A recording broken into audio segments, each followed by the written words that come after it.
What is happening, everyone? Welcome to my review of Halloween Kills. So this is the sequel to 2018's Halloween, which itself was a sequel to 1979's Halloween.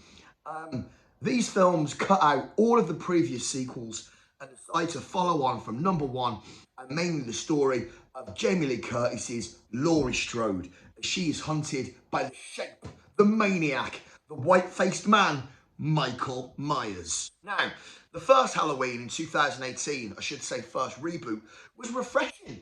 It was a surprise breath of fresh air as we saw a stripped-down story that focused a lot more on the characters and the turmoil between Michael and Laurie, and we followed their journey as it built to a shocking crescendo, spoiler alert, when Michael was locked in a basement as flames took over his face.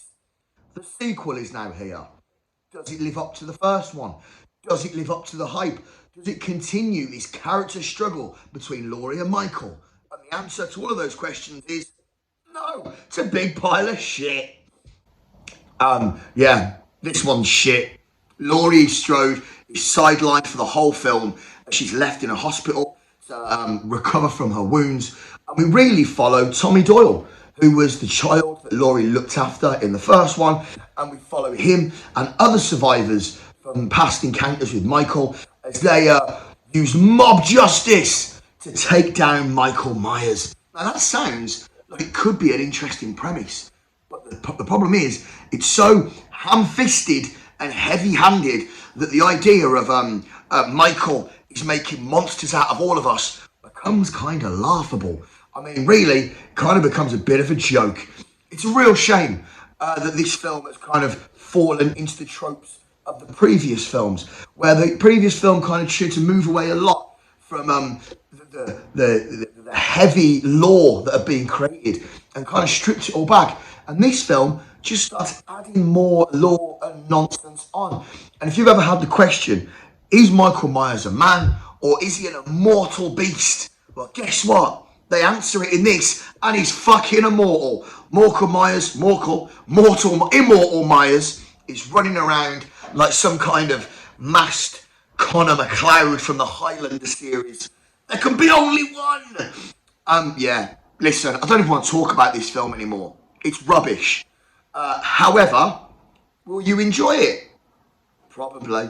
It's Halloween, isn't it? It's got a hell of a load of goofy kills. Do you remember Scream 2?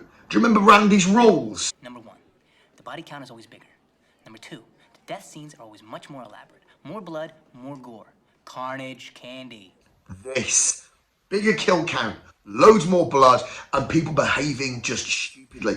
I've never seen a film where horror characters behave just so idiotic. If you hit Michael Myers with a big old stick, don't leave him on the ground.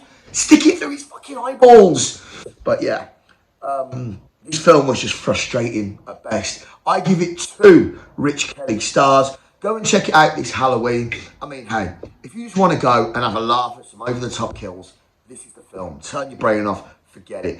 If you want to watch a successful and interesting follow-up to 2018's Halloween, this ain't it, mate. This, sadly, ain't it. Halloween Kills comes out next year. I mean, Halloween Ends comes out next year.